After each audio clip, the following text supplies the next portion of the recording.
Okay. Hello, everybody. My name is Mercedes Bern-Klug. I'm with the University of Iowa School of Social Work. And today we are having a webinar that is sponsored by the National Nursing Home Social Work Network that was founded by Bob Connolly, who's on today, and me, about 10 years ago, I think. And we do a series of ad hoc webinars and just share them with the public by posting them on the University of Iowa's School of Social Work website. And so today's session will also be posted there. Our chat box is open. In case you'd like to chat something, go ahead.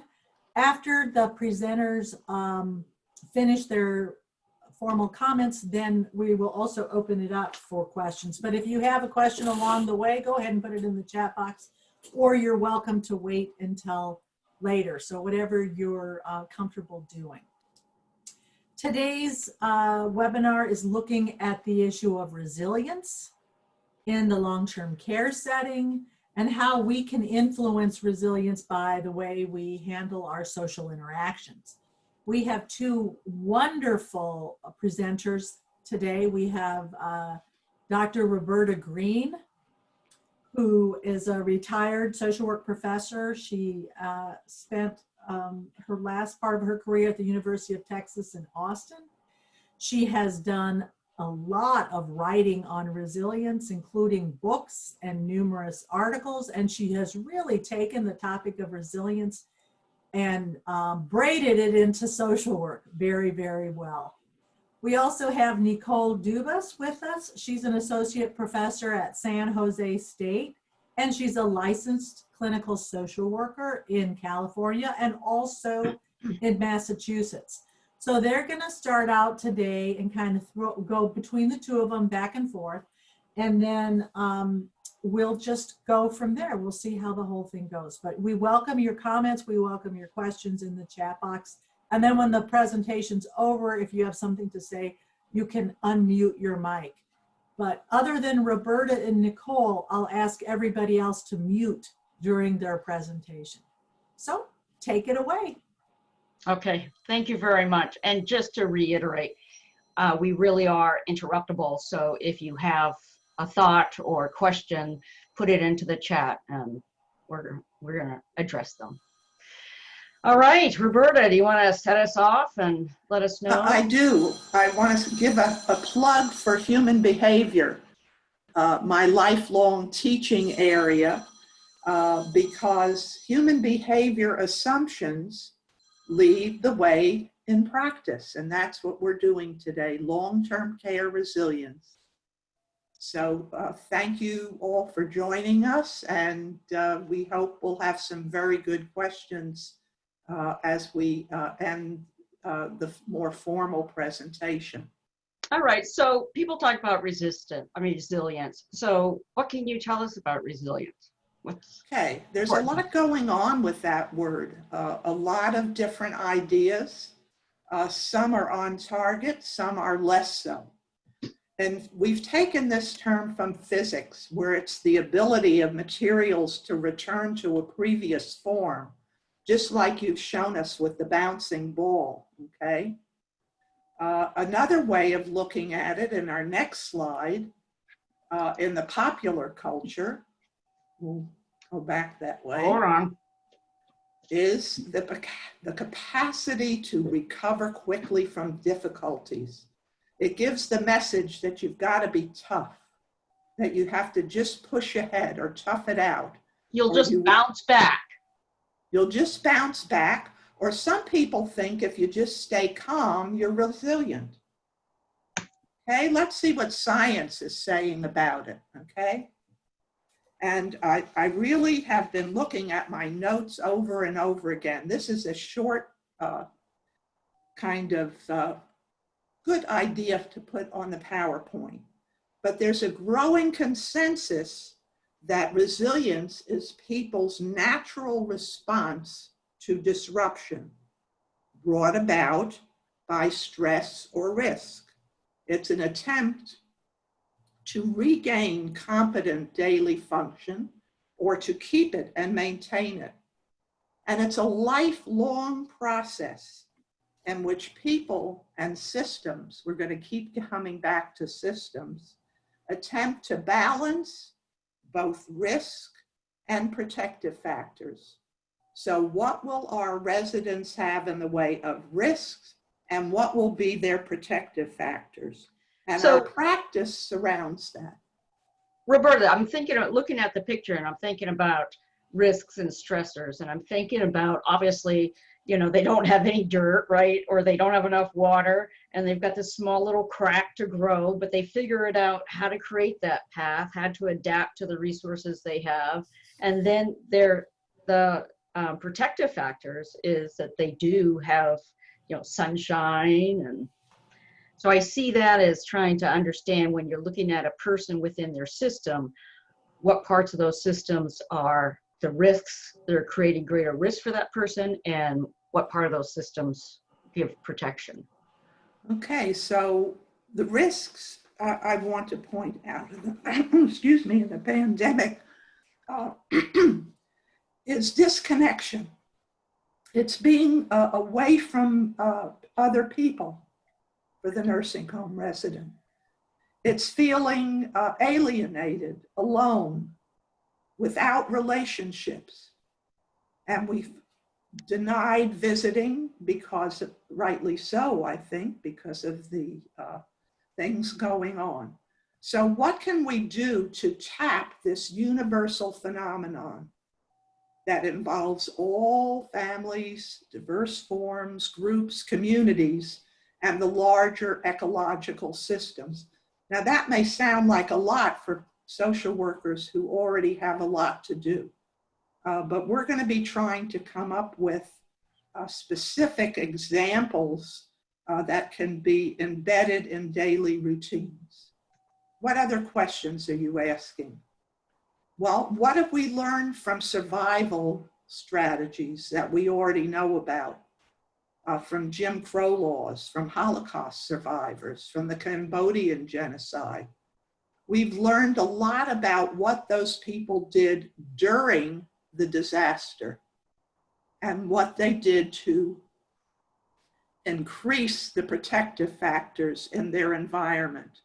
And guess what? We're going to start with the social worker, where it all begins, because the social worker in the nursing home has both risks and protective factors, just like the resident. It's interactional, it's relational. It involves the whole nursing home system, staff, director, okay? So I see you have a list of questions here that we're going to be trying to answer, okay? What do we mean by retaining function? Well, if somebody's out in the community doing a lot of different things, that's one thing. If they're in the nursing home, it's another. So what is the function then of the resident, and what is the function of the social worker? We want to know about both of those. And we've stopped thinking sometimes about the resident as having a function. Their basic function is not to be stripped of all roles since they entered the home, not to have no one to talk to. Their function is to remain relevant. How do they do that? So we're looking at the system of the nursing home being disrupted. And we think of that as a very negative time, which it is, because there's much pain and our work has become harder and harder. But the flip side of that is that when systems are disrupted, it is a prime time to reconstruct our roles, to find new ways to deliver the same services. And each interaction with a resident, a family, or a staff provides an opportunity for reconstruction and innovation. And I hope that we can go through some of this together as we finish some of the more formal definitions. Okay, I'm can we pause right here for a second? Because you've got a lot going on in this slide that can be unpacked. One is you're thinking about who they were as a person before their residency in the place. And so how do they make just even the adaptation from being home, let's say, to the nursing home environment? And one of the things they're saying is a big risk factor is isolation and in life. And in a facility, you can increase the chances of those moments of isolation, which really puts some people at even a greater risk. Yeah, And I'm so no what you're longer talking the about- person. Yeah. And so what I you're talking will about be the here person. also Yeah. is how the social worker can be that relational web that brings them out of the isolation. And you're also addressing here, well, that's great. So you want me to, as a social worker in this place, you want me to do that too? You're saying, no, actually, there's some really delicate dance moves, small interventions you can make that really require very little effort, but can really go a long way within the system level of care. Yeah, one of the things you and I were talking about, Nicole, is that maybe when somebody is helping deliver the meal tray, there could be a prearranged set of questions, like who was your best friend in high school? A whole set of series of things. What happened when you went from middle school to high school? It doesn't have to be any set of particular questions, but things that will begin to bring back this personhood. And people share it with each other, not just with the social worker. You're talking about a very specific intervention that's very small, and most people do just in the course of developing engagement and empathy, which is, oh, tell me a little bit about you, your childhood. So I think it's something that social workers are quite familiar with. Exactly. I think what's unique though about what you're saying here is that it's a very deliberate and precise intervention that says, I'm not just doing small talk, which has its own value. I'm not just trying to build a rapport between you and I, which has a lot of value, but it's that I'm actually doing an intervention that I'm going to be carrying around from room to room to room. It's small, it's contained, but it connects everybody because I am the element that can keep moving around from room to room. And so I'm going to be the element that creates this other dimension of community, shared stories. And another thing social workers are so good at is systems thinking. And so that's what we're doing there. We're trying to create some kind of question, some kind of mechanism, whether it be about the biography. Maybe it's a mail-in from the community. Maybe those are the connections that we're doing. A pen pal program, a buddy program. All right, so I think one of the things you're highlighting is that when you're looking at risks and protective factors, and you're in an environment where you don't know very much about their lives because their life, their self is removed from their world and put into here, and you're trying to figure out, well, how do I create any kind of community for them or help bring them out from self if they're so far away from their own environment? And what you're saying is we can do it in lots of small little ways that highlights the protective factors, which one of the protective factors being that you don't feel alone. So in small ways, we can say of all the protective factors we'd like to boost right now, let's focus right now on getting people to feel less isolated. And so then on that level, you can do this intervention and it makes people feel like, wow, I'm less isolated. And as a worker, you're like, all right, check one, less social isolation. Next protective factor? Yeah, but see what you've done, Nicole, and we have that on the slide, that resilience enhancing, that was on the previous one, I'm sorry, was empowering ourselves to say, okay, some of the old ways are not quite available.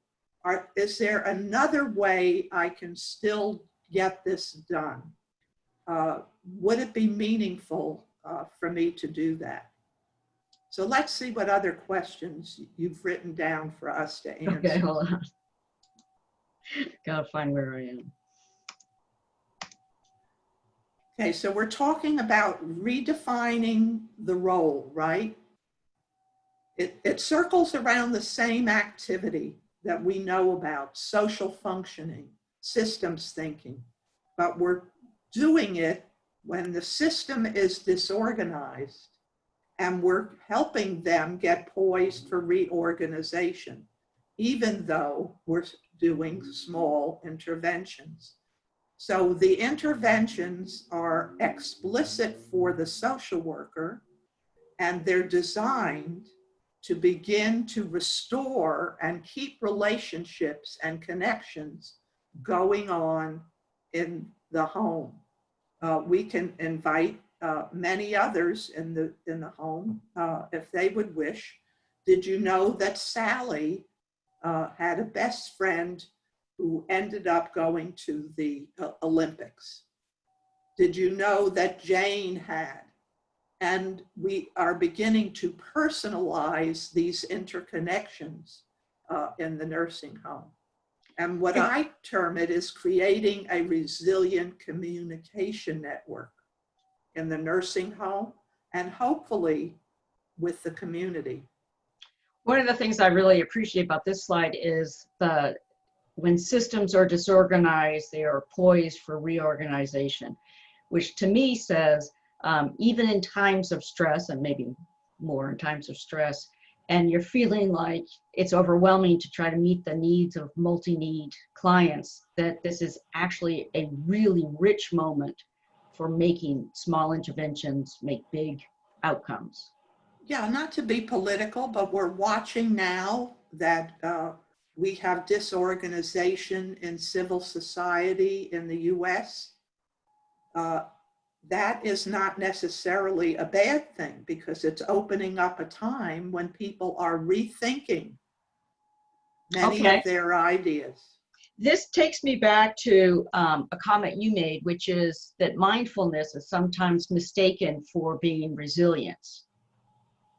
That being calm, not mindfulness, but being calm is sometimes mistaken as being resilient.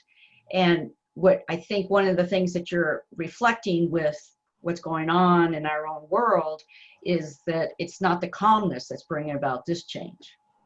Yeah, I think that if I were on the front line right now in a nursing home, I would have during some days I would be kind of feeling, oh dear, you know, but if I had something in mind that I might be able to do, that would get me moving for the day, okay?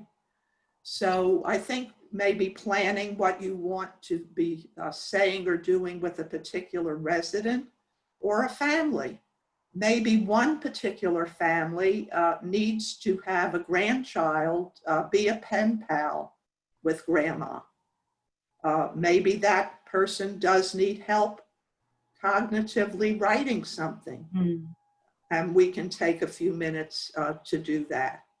But it's not being almost caught in the disruption, but using it to our advantage to create that communication that we're striving for.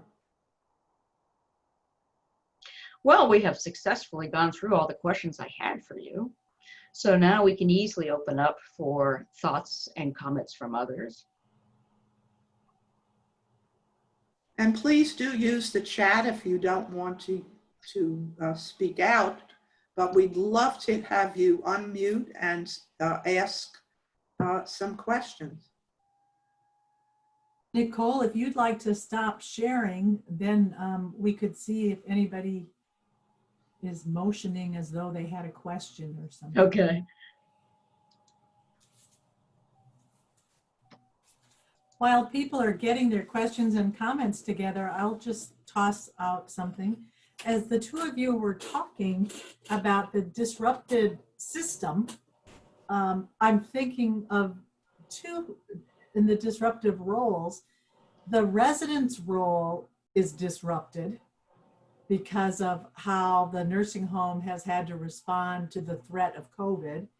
And the social worker's role is disrupted because of the lack of equipment that lets that person go into rooms safely. That's still the case in some nursing homes. And so you've really got two roles that are being disrupted. And so can you talk a little bit about trying to identify your own protective factor for yourself while you're trying to build on the protective factor of a nursing home resident? So you make a good point, because there's three, really. There's the resident, there's the worker as the professional, and then there's the worker as the human who then goes back into their world and has their own stressors around an event that everyone's sharing. So there's the protective factors just within their own home and their own life, protective factors that are based more on professional world, and then the protective factors for the resident as well.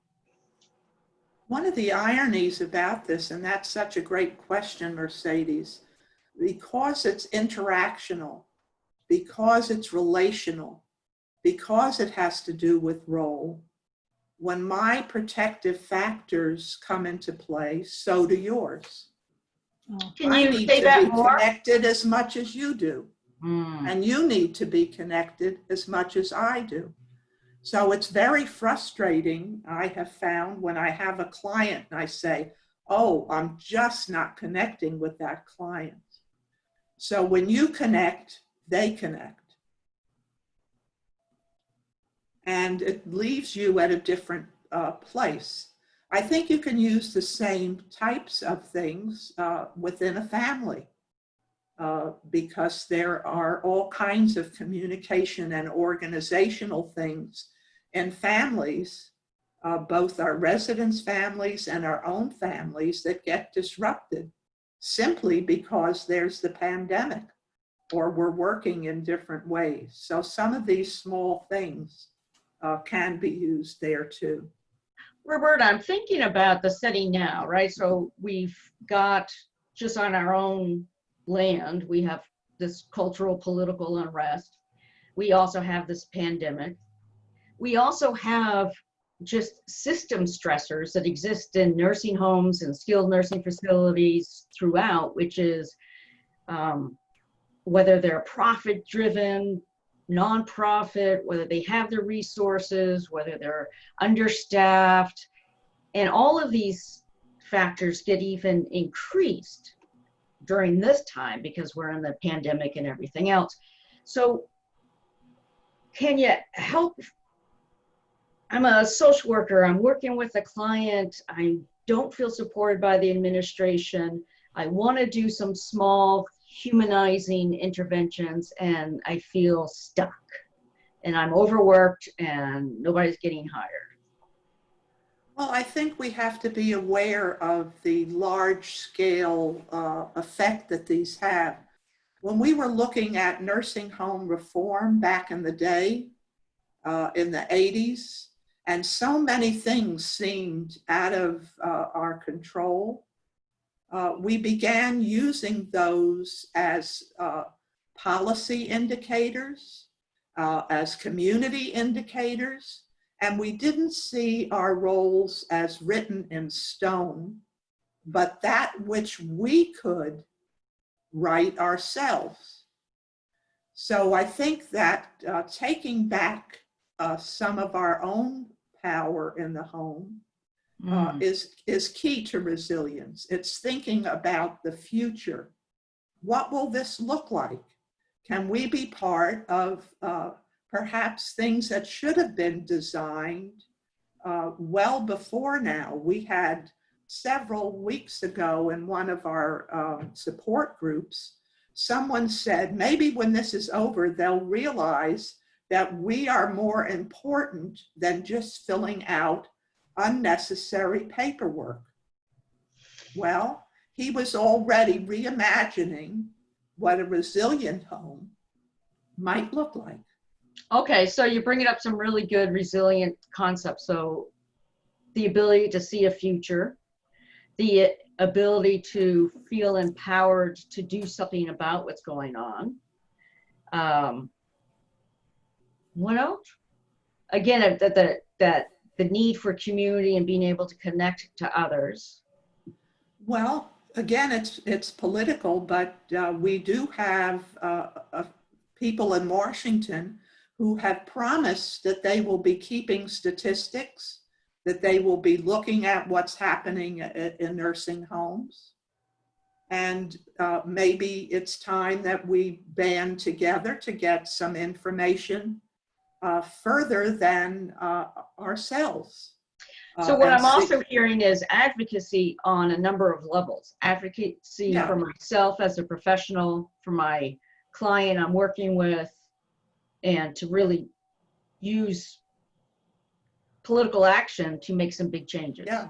I mean, what about staff? What about paraprofessionals? We've been talking about that for years in homes, and how we can empower them to feel that they are treated with dignity and have a role in the home. So there are multiple layers here of this network that I think we as very skilled systems workers are just in the place to do. Mm-hmm. Mm-hmm. Mm-hmm. I'm anticipating another day in which we talk about resiliency and working with law enforcement, because I do believe we're going to be much more in that field. Yeah, I think there is a movement underway in some cities where social workers already go out. I know a social worker in my own hometown here that's already been training social workers' views for police to understand that language matters. Whether you call someone a boy or a girl matters. It sets up a power differential. Many ways to have small little things. And one of the participants, I'm sorry, go ahead. I'll go back to that. You were talking about the power that happens, the power imbalance that happens, even with small little words. And I'm thinking about the resiliency model and working within the nursing home and this, or long-term care, it's this, already there's a vulnerability with the resident. Already they feel powerless in many ways. What are some ways that a social worker can better address their own position and their own concepts so that they're not unwittingly doing this? Well, I think I have found in my own practice that sometimes I have to get away from being superwoman. Because if I'm superwoman, it doesn't leave room for my client to feel that they can be vulnerable. Oh, so I don't know exactly how we do that. But you're talking about an authenticity. Yeah, authenticity. That it's difficult to stand here in the doorway and not be able to come over and see you. Mm-hmm. Or to families. Mm-hmm. It's been hard on me to see you outside the home and not able to come in. Mm-hmm. Mm-hmm. So I think that is resilience of the worker. Another point that just comes to mind as you are discussing this, kind of on what you were saying, Roberta, that the social worker doesn't have to be a superhuman person. And we recognize that each person is the expert in him or herself. And exactly. So we should be asking the residents, are you, we're assuming they're bothered by eating alone in their room, but maybe they're not. Maybe they don't miss going to the dining room. So really putting on a position of, you tell me how you're doing and is there something that I can do to help? And we may find out that things that we are very concerned about on behalf of the resident isn't as concerned, but they may be concerned about something else. So we should go in with a stance of you're the expert in yourself. Help me understand who you are and what I might be able to connect you with. It might be another person, it might be a favorite radio station, it might be a plant, or a memory, or a hope. Roberta, Exactly. in your model, you talk about that third space. Can you tell us some about that? Yeah, the third space is the social work relationship. But in the third space relationship, as I've learned from my colleagues, we're not there to have everyone agree on the topic. And that's hard because I feel very passionate about resilience and I want everyone to feel that way. But the third space is to give room for voices. And we can't give room for voices if, as Merce is saying, we don't consider the older adult the expert on their own life. So the voice can only be heard if we listen for it. You've written about the third space too. What else would you add to that, Nicole?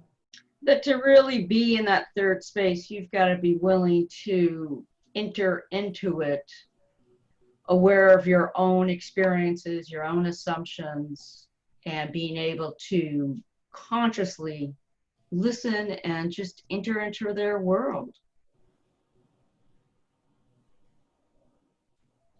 And it may feel like you don't have time in certain settings, but it's a small little shift in an internal state. It doesn't take as much time as it sounds.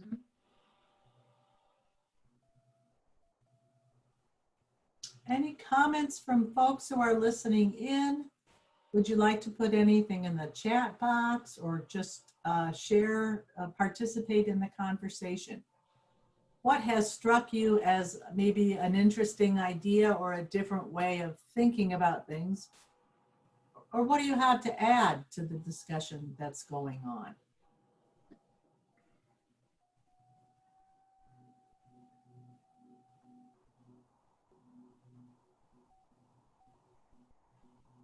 Roberta brought up a question a few weeks ago in one of our support sessions for nursing home social services, in that after this pandemic, or after the crisis of the pandemic passes, what changes that we had to make because of the pandemic, what changes might we want to keep? What were actually improvements, or we found that things worked better? That whole approach is kind of a resilient approach. And we have somebody put in the chat box that she loves the concrete intervention examples, and to remember that it doesn't have to be only done by the social worker. Exactly, exactly. I would have as many people on the staff that is willing to do it with you because that spreads the whole system's change. Mm-hmm. And also, so if you learn something about a resident through CNA, then acknowledging that CNA's ability to remember to tell you that, and also to have received that information from the resident. And by reinforcing that that's a good way to knit the community together, the CNA may think to do that again, and probably will. So the kinds of behaviors we want to see, we should be reinforcing.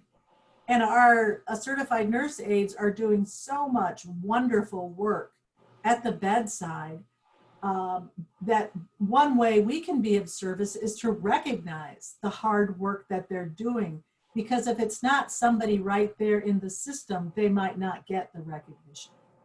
So not only the great work they're doing, but the great resource they are, because they're picking up a lot of information about the client and what's going on and what can be helpful. I'd like to give an example of a fantasy that a Holocaust survivor shared with me about teaching her daughter how to eat a strawberry while they were both in a concentration camp. And it was one of the most beautiful stories I heard as those of us who do resilience and narrative work get these gifts of stories. And she presented this to a survivor group and went through step by step how she had taught her daughter, of course there were no strawberries there, how she would eat it and how it would drip all over her face and make her blouse dirty. And it still reminds me that people can imagine a future even under very trying circumstances. So Hello? what do people imagine in the nursing home? Looks like we have somebody who's calling in on the phone. Is there something you'd like to say? Yes, this is Vanessa Beach calling from Prince George Healthcare Center. What I think we should continue to do once this is over is continue to call the families on a weekly basis. Okay. Why? Tell us why. I'm not doubting you, but I would just like to hear about your experience. Because the family really appreciate hearing from the facility and really appreciate hearing how their loved one is doing. And I think we also should continue with the FaceTime also. Okay. I love Right. it. You have some family members that live out of state that can't get home like maybe once a year, and the FaceTime would be good where they can actually see their loved one. Yes. Thank you. Yeah, very good. From the facility for something other than hearing from the facility for something other than, you know, mom fell, something's wrong, that just keeping that Right. Right. And also then that helps develop a relationship in a non-stressful situation between Correct. the resident and the family and the social service person, so that you're building that trust. And then in the event that there is a crisis or there is an accident, you can build on the trust you've already developed. That relationship Exactly. that you've been working on can be used as a tool for both the social services and the family, because then the family is used to talking with you, kind of knows a little Yes. bit about you and what to expect, and knows that you will listen. Correct.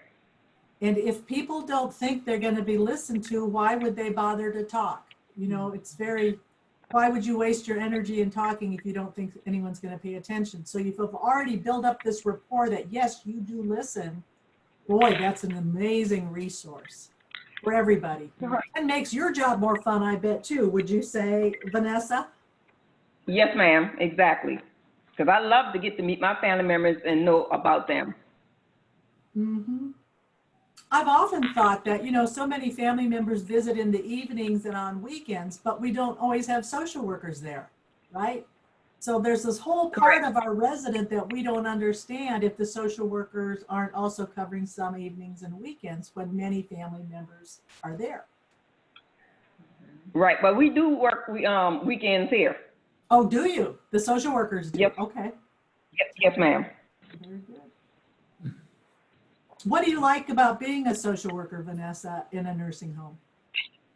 Taking care of my residents, talking to them, spending time with them. I love my residents, even the difficult ones. Well, the thing is, how do we let them know? We all, I think, have methods of letting them know. Let them know that they mean a lot to us. Yeah. Mhm. Right. And the family really does appreciate what we're doing and during this time. Mhm. Yeah. I see This there are is two Bob. chats. Oops, go ahead. Sorry, Bob, go ahead. Yeah, I'm now in the high end of the senior group, if you look at me on TV here. And it's just when the point was made about residents want relevance, and you look at this pandemic where they can't talk to their kids, they can't leave the facility and volunteer, they can't help other people within the facility that they used to, that they're kind of in a holding pattern. They're talking to their kids on FaceTime or phones. And I think that the way, when I used to be an ICU ped social worker, I think it's a resilient kind of model too. When kids die or whatever, and the staff and everybody are caught up in all of that, that the interdisciplinary team, the family, the ministers, the CNAs, everyone coming together to try and get to know what's the best thing to do to support that system, as Roberta said, is such an important thing. And I think the resident can be a key part of that if they're isolated, and the social worker brings in that greater world, trying to look out for them and trying to ask them what they need. It just feels like the resident needs to be heard and understood with dignity and respect, and yet others can kind of enrich their lives. Each of us impacts the cultures we're in, at work, at home, at the grocery store. Each of us impacts how other people behave too. And just like being in a bad mood is contagious, being in a good mood is contagious too. And as we catch people doing things that are positive and that are building a good community, that is contagious. And then they'll probably catch somebody else doing it. So it's recognizing it and then giving voice to it to encourage it to continue. And we can be doing that every single day. There's another message in the chat box that someone has shared, that they have a representative from every department visit certain residents and then document that support on a weekly basis. Well, I'd like to hear what she thinks or he thinks has come of that. That's great. What's happening? You're the person who said you have a representative from every department visiting. If you feel like unmuting yourself and telling us a little bit more about that, if you're in a situation where you can unmute.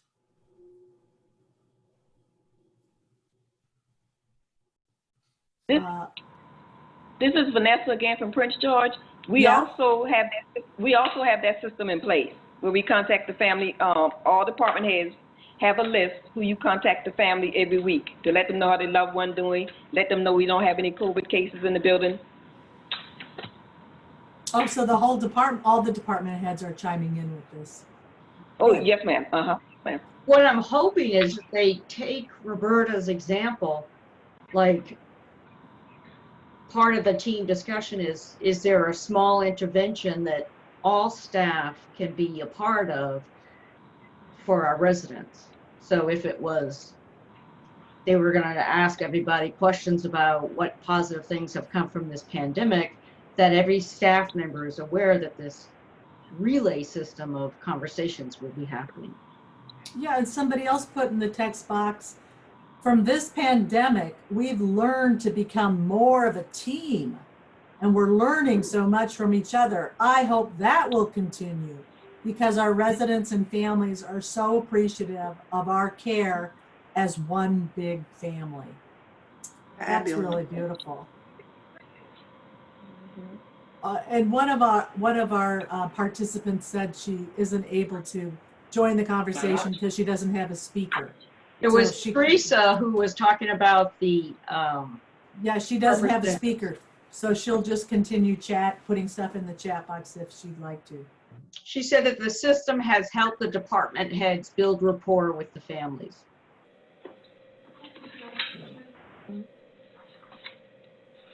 How did that get started? Maybe something to share with the rest of the network that may have people who haven't arrived there yet.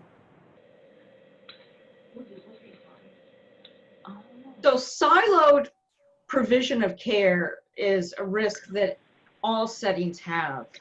In long-term care facilities, it's even a greater risk because every professional goes in, they do what their intervention is supposed to do, what their treatment orders are, and then they leave. And the families come in, they visit their relative, and then they leave. And So it creates the siloed existence of both members and staff and interventions, and anything that can create more of a network like these teams is going to help. So this is again from Teresa. I started it because I am one person, but 12 people dividing and conquering the task made it more possible to provide more emotional support to our residents. Smart. Exactly. Relational network.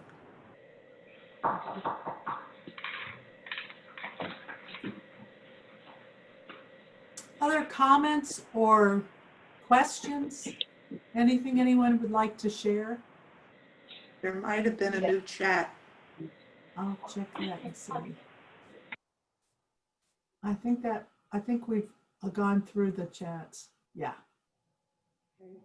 All right, so this is going to be taped and then made available. And also you have the contact information. So if you have any thoughts, concerns, or want to develop this further, we're around.